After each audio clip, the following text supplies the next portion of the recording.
Bonjour et bienvenue sur Perron TV pour une émission sur le concert Sorti de l'oubli. Notre petite histoire de la musique au féminin du XVIe et XIXe siècle du Quatuor Stanzi.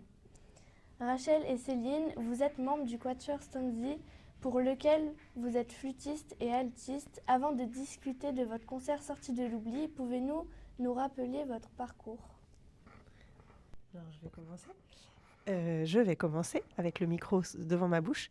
Moi, j'ai commencé à jouer de la flûte traversière, l'instrument que je joue aujourd'hui au quotidien, quand j'avais 14 ans, c'est-à-dire un peu tard par rapport à la majorité des musiciens professionnels.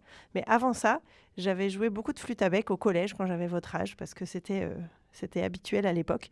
Et j'ai joué beaucoup à la maison avec cette flûte à bec. Et donc, j'ai commencé l'apprentissage de la flûte traversière dans une école de musique à 14 ans. Et puis ensuite dans un conservatoire. Et voilà, j'ai fait tout un cursus comme ça. Et je suis devenue professeure de cet instrument à l'âge de 23 ans. Et ça fait aujourd'hui 27 ans que j'enseigne. Et je joue dans divers ensembles, entre autres le Quatuor Stanzi, dont on a parlé tout à l'heure. Donc, je vais me présenter aussi. Merci de nous accueillir. Donc, je suis altiste. J'ai commencé la musique à 9 ans. Je rêvais absolument de faire de la musique. J'étais totalement mordue, mais mes parents voulaient vérifier que j'étais vraiment mordue. Donc, ils ont attendu mes 9 ans pour que je puisse commencer. Et j'ai commencé avec le piano, mais avec des cours particuliers, parce qu'il n'y avait pas d'école de musique dans la petite ville où j'ai grandi. Et ensuite, j'ai pu me mettre au violon, parce que je rêvais de faire du violon, mais il n'y avait pas de prof de violon non plus dans cette petite ville.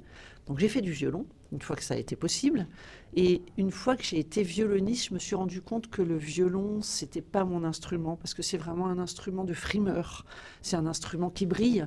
Et moi, c'était pas mon truc de briller, donc je me suis mise à l'alto, qui est un instrument plutôt plus intérieur, qui brille moins, mais qui remplit la musique par le centre, par son ventre. Et donc là, j'ai vraiment trouvé complètement mon instrument, c'est-à-dire l'alto. Et j'ai découvert la musique ancienne. Donc je me suis spécialisée en musique ancienne. Et le Quatuor Stanzi, dans lequel je joue avec Rachel, nous jouons sur des instruments anciens ou des copies d'instruments anciens, essentiellement la musique du XVIIIe siècle. Enfant, rêviez-vous déjà d'être musicienne ? Alors, moi, j'aimais énormément la musique et j'aimais énormément jouer de la musique ou chanter avant de jouer la flûte à bec que j'ai commencé en 6e. Avant ça, je chantais énormément tout le temps. Et ensuite, j'ai beaucoup pratiqué. Mais pendant très longtemps, je n'avais pas du tout l'idée que ce serait mon métier un jour. Mais en même temps, j'étais fascinée par les musiciens dans les concerts ou dans les bals parce que j'allais beaucoup dans les bals de danse traditionnelle avec mes parents. Et donc, j'étais devant les scènes, je regardais les musiciens, ça me faisait rêver, mais sans avoir vraiment l'idée qu'un jour, ce serait mon métier. C'est arrivé plus tard, quand j'avais 16-17 ans, j'ai commencé à me dire, tiens, peut-être là, j'aimerais bien, je commence à me poser cette question. Donc moi, j'ai partiellement répondu, mais en effet...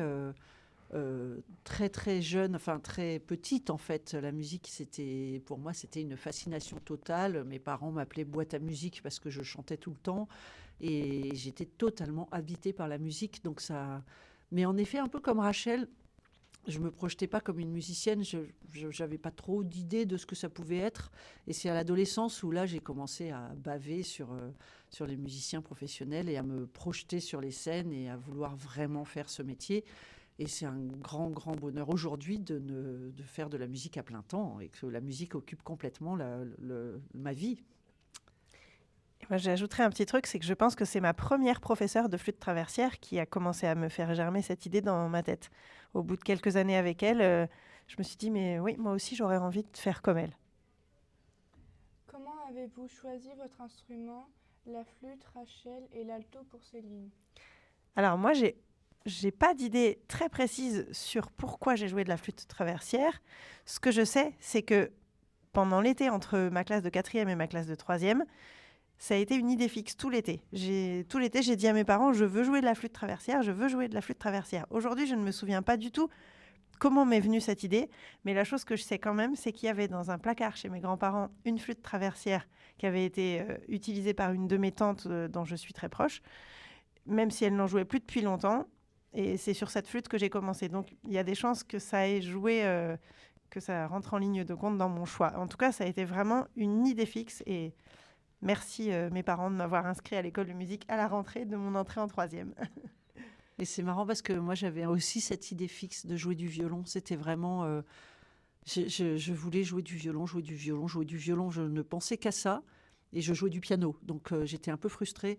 Et le jour où j'ai pu enfin me mettre au violon et découvrir ce que c'était que cet instrument, le contact avec l'instrument, la production du son avec l'archet, c'était juste merveilleux. Après, c'est plus dans les réalités du métier et de me rendre compte qu'en fait, être toujours dans les aigus comme ça me plaisait pas. Et là, j'ai rencontré l'alto un petit peu par hasard, hein, puisque un jour, on m'a demandé pour un enregistrement, on m'a prêté un alto, on me l'a mis entre les mains et j'ai fait l'enregistrement et les concerts qui allaient avec. Et là, je me suis rendu compte que mais c'était juste merveilleux de jouer de l'alto. Donc, je connaissais pas bien l'instrument, en fait, avant d'en jouer. J'avais jamais vraiment écouté de l'alto. J'étais pas complètement raide de l'alto, j'étais raide du violon. Et c'est quand même globalement les mêmes instruments. Ça se ressemble beaucoup. C'est juste leur rôle qui est essentiellement différent au sein de la musique. Mais là, ça a été une révélation, vraiment. J'ai eu la révélation de l'alto. Votre carrière aurait-elle été différente si vous aviez choisi un autre instrument? Alors, forcément oui, parce que je rebondis sur quelque chose que vient de dire Céline. En général, si on parle de l'orchestre, par exemple, les instruments ont des rôles différents dans les orchestres. Et dans un orchestre symphonique, par exemple, il n'y a pas du tout le même nombre d'instruments de chaque catégorie. Des flûtes traversières, dans un orchestre symphonique, il y en a 2. Au pire, il y en a 4. Enfin, au mieux, plutôt qu'au pire. Voilà. Moi, j'aurais aimé faire de l'orchestre, par exemple. J'ai pas eu cette chance-là. Quand on est violoniste, il y a plus de place pour faire de l'orchestre, puisque des violons dans un orchestre, il y en a énormément. Donc forcément, l'instrument change la carrière. Mais aussi, il n'y a pas que l'instrument, il y a aussi les rencontres qu'on fait. Parce que moi, j'ai joué beaucoup de flûte traversière au début dans un style classique quand j'ai appris à l'école de musique. Mais comme je jouais beaucoup de musique d'oreille, de musique de bal, de musique à danser, puisque je baignais beaucoup dans ce milieu-là, bah forcément, j'ai développé beaucoup cette musique-là aussi. Et ça, c'est devenu une partie de mon métier. Je fais aussi beaucoup de musique à danser aujourd'hui, pour des bals, pour des stages de danse. Et ça, je pense que j'aurais pu le faire, quel que soit mon instrument. C'est-à-dire que si j'avais dû jouer du violon, de la clarinette, de l'accordéon, du saxophone, du violoncelle, je suis certaine que, vu ma passion pour la musique à danser, j'aurais joué cette musique avec n'importe quel instrument que j'aurais choisi. Voilà. Et je peux dire aussi que je joue de la flûte traversière et que j'adore cet instrument, mais je me sens avant tout musicienne plus que flûtiste, et je pense que j'aurais pu jouer de plein d'autres instruments, en fait, si j'avais eu un jour une accroche sur l'un ou l'autre. Tous ne m'attirent pas, mais il y en a beaucoup qui m'attirent. Oui, moi, c'est évident que ma vie de musicienne aurait été très différente si j'étais restée sur le piano, par exemple. Parce que le piano, c'est un instrument de solitaire. C'est un instrument qu'on joue essentiellement seul, même si on peut jouer évidemment avec d'autres instrumentistes, on peut faire de la musique de chambre. Mais le piano, c'est quand même, ça reste un instrument de solitaire, alors que l'alto, c'est vraiment l'instrument de la sociabilité. En gros, tout seul, il y a des pièces pour alto solo, mais très peu. Et c'est surtout un instrument qui joue avec les autres. Et moi, je suis un être hautement sociable. Donc, c'est clair que l'alto et sa sociabilité me vont très bien parce que je fais de l'orchestre, je fais de la musique de chambre et je m'épanouis de cette façon-là. Donc, heureusement que je ne suis pas restée cantonnée au piano. Comment avez-vous formé votre quatuor? Était-ce une volonté de composer un quatuor de musiciennes?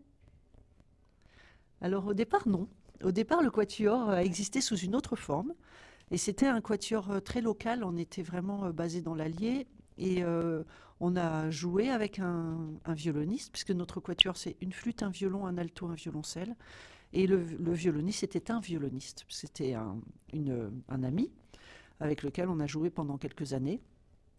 Et il a arrêté. Il a décidé qu'il ne voulait plus faire partie du Quatuor, non pas parce qu'on s'est fâché, mais parce qu'il changeait un petit peu de vie. Donc, nous, on en a été fort tristes. Et il a fallu qu'on recrute un ou une violoniste. Et on a recruté une violoniste. C'était pas spécialement une volonté, parce qu'avec ce violoniste, le violoniste qui jouait avec nous avant, on n'a pas du tout eu de problème de genre. Pas du tout de problème de domination, par exemple. Il n'a pas du tout voulu prendre le lead sur nous. Enfin, donc, c'était pas du tout un problème que ce soit un homme. Donc, c'était pas forcément, on voulait pas forcément recruter un homme, mais on a rencontré une femme que je connaissais moi du milieu dans lequel j'évoluais en orchestre, et on l'a invité à venir jouer avec nous, et on s'est retrouvés à être 4 femmes dans ce quatuor. Mais cependant, moi, j'en suis ravie. Et j'aurais envie de dire aussi qu'il y a une dimension humaine, enfin, qui rentre dans la composition de ce quatuor, c'est-à-dire qu'à chaque fois, ça a commencé par nous deux, hein, Céline m'a dit, tiens, Rachel, on pourrait faire du quatuor ensemble. Donc on a cherché 2 personnes pour compléter ce quatuor, et on a été vers des personnes pour qui on a Une sympathie. Ouais, une sympathie, voilà, c'est ça, de l'affection, une sympathie, parce que ça joue aussi dans la composition d'un ensemble, de jouer avec des gens avec qui on s'entend bien, avec des gens avec qui on a une relation chouette, saine, agréable. C'est aussi très important. C'est essentiel. Carrément, oui. Votre dernier concert s'intitule « Sortie de l'oubli, notre petite histoire de la musique au féminin du XVIe siècle au XVIIIe siècle. Pourquoi avoir décidé de jouer des œuvres oubliées et comment trouve-t-on des compositrices tombées dans l'oubli ?» Il y a beaucoup de choses dans cette Oui. question. C'est bien. Alors, je peux répondre? Ouais. Quand on a appris la musique au conservatoire, quand moi j'ai appris la musique au conservatoire, je n'ai appris que de la musique de compositeurs. Je n'ai joué que des compositeurs. Je n'ai jamais, de toutes mes études, et pourtant j'en ai fait des études de musique, hein, de toutes mes études, je n'ai jamais rencontré une compositrice.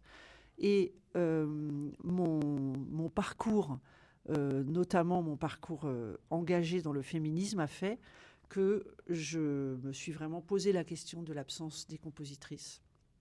Et donc j'ai commencé à en jouer, à en mettre dans mes programmes, et j'ai proposé au Quatuor Stanzi qu'on fasse un programme autour des compositrices pour les faire entendre, parce que elles sont soit complètement oubliées, enfin en fait la plupart, toutes celles qui existent sont oubliées, invisibilisées, et donc notre volonté c'est vraiment de les rendre présentes et de les faire entendre. Je voulais juste te dire que j'ai eu, pendant mon parcours d'études au conservatoire, j'ai eu l'occasion de jouer des pièces d'une seule compositrice, Cécile Chaminade, qu'on a d'ailleurs repris dans notre programme, parce qu'elle a écrit beaucoup de choses pour la flûte, et voilà, mais c'est la seule. Comment expliquez-vous qu'on joue si peu d'œuvres de compositrices ? Alors, je veux bien commencer, puis après je passe la parole à Céline qui en connaît un rayon sur le sujet. Eh bien déjà, on en joue peu parce qu'on en connaît peu. Comme disait Céline tout à l'heure, quand on va dans un magasin de musique pour acheter des partitions de musique, on trouve 99% de partitions de compositeurs. Et encore, si ça se trouve, c'est plus que 99%. Donc forcément, c'est difficile de jouer les musiques dont on ne trouve pas les sources, les partitions. Déjà, il y a ça. Et en fait, il y a quelque chose dont on se rend compte, c'est que jusqu'à il y a 6-7 ans, ou peut-être une petite dizaine d'années, nous-mêmes, musiciens et musiciennes, on ne se posait même pas la question de... On ne se rendait pas compte qu'il n'y avait pas très peu d'œuvres de compositeurs éditées. De compositrices, tu voulais dire. De compositrices éditées. Et c'est vraiment en se posant la question qu'on a commencé à aller chercher et qu'on s'est rendu compte qu'il existait vraiment des compositrices, mais que celles-ci avaient été effacées de l'histoire. Et en fait, quand on creuse un peu, et on a beaucoup creusé pour notre programme sorti IES de l'oubli, donc on est allé beaucoup chercher sur Internet, et en fait, on a découvert plein de compositrices et on se rend compte qu'elles sont difficiles d'accès parce que leur musique n'est pas accessible, leur musique n'est pas éditée.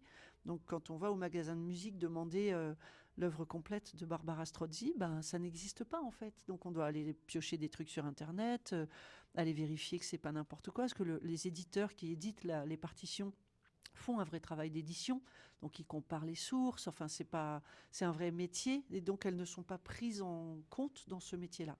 Et d'une part, donc celles qui existent ont été invisibilisées, certaines ont été même pas invisibilisées mais rayées, c'est-à-dire qu'il y a des compositrices dont on a attribué l'œuvre à des hommes, à des compositeurs. Par exemple, on sait maintenant de façon à peu près sûre que le petit livre d'Anna Magdalena Bach, que l'on attribue à Jean-Sébastien Bach, donc au grand Bach, en fait, était réellement d'Anna Magdalena Bach. C'est elle qui a écrit ces pièces. On sait que la petite sœur de Mozart, la grande sœur de Mozart, Nannerl, écrivait des pièces pour son petit frère, pour qu'il apprenne la musique.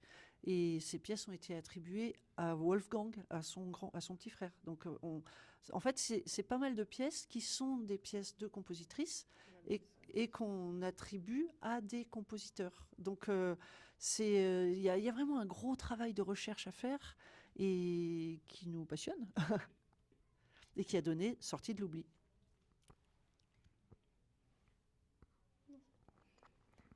Les instruments ont-ils un genre? Comment expliquez-vous ces pratiques genrées? Alors, les instruments en soi n'ont pas de genre, mais dans la réalité du terrain, effectivement, on constate que dans une même corporation d'instrumentistes, suivant les instruments, il y a souvent plus de femmes ou plus d'hommes. Moi qui enseigne, par exemple, j'enseigne la flûte traversière. Dans ma classe de flûte, j'ai 2 garçons et tout le reste sont des filles. Mon collègue qui enseigne la percussion, il a 3 filles et tout le reste sont des garçons. Depuis très longtemps, il y a dans les lieux d'enseignement, on constate ce genre de choses. Après, il y a des instruments plus mixtes où il y a plus les deux, mais globalement, il y a quand même des disparités. Et je sais que Céline, elle sait très bien expliquer plein de choses à ce sujet. Oui, en fait, en effet, comme le dit très justement Rachel, les instruments n'ont pas de genre. C'est-à-dire que n'importe quel instrument peut être joué par un homme ou une femme, ou un trans ou une trans. Enfin, vraiment, n'importe qui peut jouer n'importe quel instrument du moment qu'il ou elle l'apprend.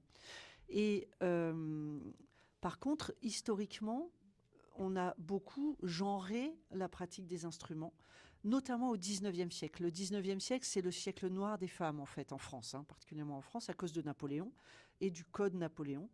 Vous apprendrez peut-être ça avec votre professeur d'histoire. Mais le conservatoire a été ouvert aux femmes à la fin du XIXe siècle, seulement la classe de piano. Parce qu'on considérait que c'était indécent pour une femme jusqu'au XIXe siècle, jusqu'à la fin du XIXe siècle, de jouer un autre instrument que le piano. Le piano, il y a une grande distance physique entre l'instrument et la personne, ce qui fait qu'il n'y a pas de contact charnel. Le seul contact qu'on a avec le piano, le seul contact physique, c'est les doigts, le bout des doigts qui touchent les touches. Donc il n'y a pas de contact charnel. Vous imaginez un violon qu'on prend dans ses bras.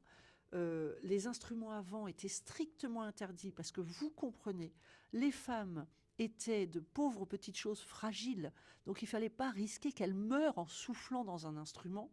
Donc c'est vraiment ça, c'est-à-dire on leur interdisait de jouer les instruments avant parce que c'était mauvais pour la santé. De même qu'on leur interdisait de faire du sport parce que c'était mauvais pour la santé. Alors qu'on sait très bien que c'est ne pas faire de sport qui fait que c'est mauvais pour la santé et qu'il y a plein de gens qui ont des problèmes de poumons et qui jouent d'un instrument avant pour se soigner. Donc, en fait, on a affaibli de cette façon les femmes par l'interdiction des pratiques. Et ces interdictions sont restées, en fait, ont perduré, mais se sont légèrement transformés, un petit peu comme les mots qui changent de sens au fur et à mesure de l'histoire. Là, c'est un petit peu ça, c'est-à-dire que le piano reste un instrument très, très joué par les femmes. Et on voit notamment dans certains festivals que souvent les solistes, si c'est des femmes, ce sont souvent des pianistes. Donc ça reste un instrument qui est connoté féminin. Mais la flûte, par exemple, ça s'est transformé. Les femmes n'avaient pas le droit de jouer de la flûte au 19e siècle. Et aujourd'hui, les classes de flûte sont remplies de femmes. Mais clairement, il y a aussi une histoire de représentation, de projection. Par exemple, si on ne voit que des filles dans une classe, quand on est un garçon, enfin, je ne suis pas un garçon, mais je peux me dire... Bah, ça donne pas forcément envie d'y aller, d'être le seul garçon. Ou une fille qui va dans une classe de trombone et il n'y a que des garçons, est-ce que ça va l'inciter à y aller? Il faut vraiment qu'elle ait un caractère assez fort, et pareil pour le garçon pour aller dans une classe de flûte, de se dire, ouais, ben moi j'ai envie de jouer cet instrument, et tant pis pour le regard qu'on va poser sur moi, et quelque part l'injonction que me donne la société de ne pas jouer de cet instrument, puisque le simple fait qu'il n'y ait que des garçons dans une classe de trombone me dit que c'est interdit aux filles, en quelque sorte, bah, du coup, j'y vais pas. Enfin, c'est un petit peu, c'est vraiment le regard que porte la société et que portent les autres. Et le regard des autres est quand même très important quand on fait de la musique. On constate que les femmes sont de moins en moins nombreuses à mesure qu'on monte en responsabilité. Comment expliquez-vous ces inégalités de genre et pourquoi n'avons plus de femmes solistes ou chefs d'orchestre? Alors, c'est une excellente question. Et c'est une question que vous pouvez décliner sur toute la société, parce que, en fait, c'est ce que l'on appelle le plafond de verre. Et ça a été étudié par des sociologues, c'est le fait que même si les femmes peuvent monter dans la hiérarchie sociale, il y a un plafond de verre qui est donc de verre, donc invisible, qu'elles ne peuvent pas dépasser. Donc, l'histoire de monter dans la hiérarchie est reliée à ça, c'est-à-dire que les places les plus hautes de la société sont réservées aux hommes.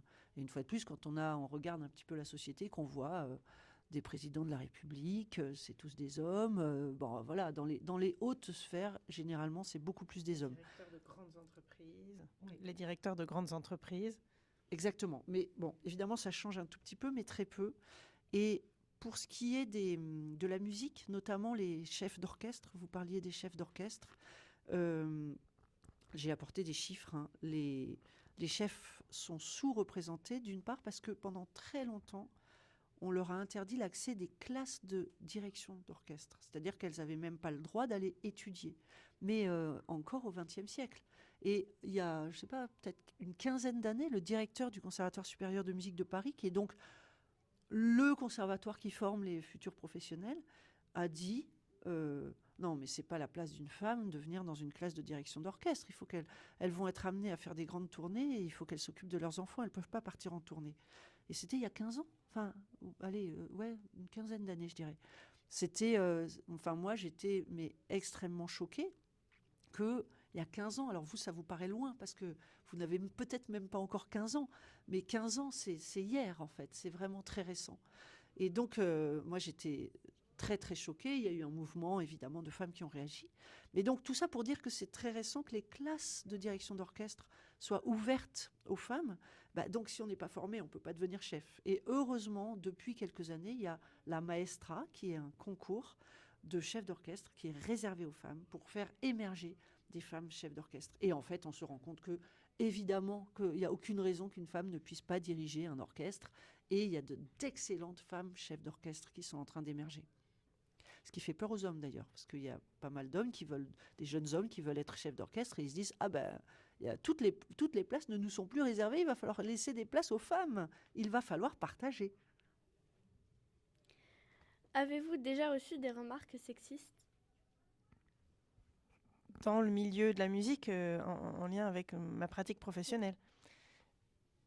J'y réfléchis, j'ai pas l'impression de me souvenir de ça au niveau de la pratique de mon instrument. Mais j'ai un autre souvenir qui me revient, c'est que je suis bénévole dans un festival de musique baroque à Souvigny, pas très loin d'ici. Et donc, je m'occupe de l'organisation de ce festival. Et donc, c'est pas vraiment une histoire de jouer de la musique, mais on était en train de préparer le festival et de monter les scènes, d'installer tout le matériel. Et donc, moi, j'aime bien bricoler. J'ai aidé à monter le plateau, les scènes. Et là, il y a un gars qui m'a dit « Oh, bah, si même les femmes s'y mettent maintenant !» Voilà, j'ai reçu ce genre de remarques. Moi, j'ai deux remarques qui me viennent comme ça et que j'ai trouvées merveilleuses. On venait de jouer en quatuor un spectacle qui s'appelle Bouge ta flûte, dans lequel on joue en sautant, on joue allongé, on joue debout, on joue assise, on joue en bougeant. Enfin, c'est un spectacle qui est assez athlétique, assez fatigant physiquement. Et on venait de faire ce concert. On avait eu un succès de dingue, parce que souvent, ce spectacle plaît beaucoup. La salle était pleine, les gens étaient enchantés. Et il y a un gars, on était toutes les deux, je crois pas qu'on était toutes les quatre. Il y a un gars que connaît Rachel, je crois, hein, tu le connais, qui vient nous voir à la fin et qui dit « Oh, mais que vous êtes mignonne! Mais que vous êtes mignonne !» Et je vous assure que dans ce spectacle, on est tout sauf mignonne. On est compétente, on est sportive, on est énergique, on est tout sauf mignonne. Et j'avais juste envie de lui coller une baffe, je vous assure. Bref, ça c'est la première. Et c'est la deuxième en fait. La première qui m'est venue quand vous avez posé la question, c'est un jour je faisais de l'orchestre, enfin j'étais dans un orchestre qui s'appelle la Symphonie du Marais. C'est un orchestre qui n'existe plus aujourd'hui. Et il se trouve que l'orchestre, les cordes étaient composées exclusivement de femmes. Là, c'est des orchestres qui sont créés un petit peu pour juste sur des productions. Donc, on nous appelle pour une production. On n'est pas salarié de l'orchestre. Et donc, sur cette production, il n'y avait que des femmes. Et la directrice de l'ensemble, qui n'était pas la chef de l'orchestre, qui était celle qui faisait les équipes et qui s'occupait de l'orchestre et tout ça, a dit « Oh là là, la prochaine production, il faudra que je fasse attention. Il ne faut pas qu'il y ait que des femmes quand même. » Et je me suis dit, mais en fait, il y a tellement d'endroits où il n'y a que des hommes et où on ne se pose pas la question. Et quand il n'y a que des femmes, on se pose la question. Et j'ai trouvé ça pathétique et je le lui ai dit, évidemment. Et c'était une femme. Et c'était une femme. Que devrions-nous faire pour que les inégalités de genre dans la musique classique n'existent plus en 2100 ? Alors, la première chose que je dirais, c'est que pour que les inégalités n'existent plus dans la musique, comme dans plein d'autres domaines, il faut que ce soit toute la société entière qui change vis-à-vis de ces inégalités-là. Et par exemple, le plus on a l'occasion de voir des femmes qui jouent de la musique, le plus ça donne l'idée à des jeunes femmes ou des enfants, des petites filles, de jouer de la musique. C'est valable pour beaucoup de corps de métier. La représentation qu'on a devant les yeux fait qu'on change notre façon de voir les choses et de vivre les choses. Oui, exactement. La musique classique, les inégalités de genre dans la musique classique ne sont que le fruit des inégalités de genre dans la société. Et donc, moi, je pense qu'en 2100, si je me projette en 2100, même si, je vais vous répondre de façon optimiste, parce que je ne suis pas complètement optimiste. Mais si je suis optimiste là maintenant, je vous dirais que l'une des solutions, un de mes rêves serait que les différences entre hommes et femmes disparaissent, en fait, que le genre ne soit plus une question. Parce qu'on est vraiment dans une société où la première question qu'on pose à des parents dont un enfant vient de naître, c'est est-ce que c'est une fille ou un garçon ? Et on place cette différence, comme une dichotomie dans la société entre les filles et les garçons, entre les hommes et les femmes. Et on en fait une chose complètement structurelle sur la façon de penser notre société. Et moi, je pense vraiment que pour la musique classique, mais pour le monde entier, pour tout ce qui se passe dans nos vies, pour l'humain, d'arrêter de genrer et de construire notre société sur ces différences, ce serait vraiment la solution. Et je rêve qu'en 2100, on ne pose plus la question de c'est une fille ou c'est un garçon, mais qu'on pose la question de elle va bien, il va bien, la maman va bien, le papa va bien, tout le monde va bien et on lui souhaite une belle vie. Et par exemple, j'ai lu un jour un livre que j'ai beaucoup aimé et qui, le début du livre, c'est un extraterrestre qui vient d'une autre planète et une planète où c'est dégenré. Il n'y a pas de il et de elle, tout est dégenré. Et la première chose que fait cet extraterrestre, c'est d'aller à la boulangerie. Et la boulangère lui dit bonjour madame, ah non, pardon, bonjour monsieur, non, Et tout le monde se met à discuter sur c'est un homme ou c'est une femme. Et en sortant de la boulangerie, l'extraterrestre se dit mais en fait, quelle importance est-ce que ça a pour acheter du pain ? Et réellement, quelle importance est-ce que ça a pour jouer de la musique, pour acheter du pain, pour faire des choses dans la vie ? Et donc, moi, il me semble que les inégalités de genre auront disparu dans la musique classique si les inégalités de genre disparaissent dans la société en général, et donc d'arrêter de séparer le monde entre deux entités, les hommes et les femmes, d'autant qu'on sait qu'il y en a d'autres en plus. Il y a les transgenres, on n'est pas juste duel entre hommes et femmes. Donc voilà ma réponse. Merci. Merci Rachel et Céline d'avoir répondu à nos questions. On rappelle que vous jouez votre concert le 7 novembre prochain à Bourbon-l'Archambault. À bientôt sur Perron TV pour une nouvelle émission. Merci beaucoup pour votre invitation. Merci.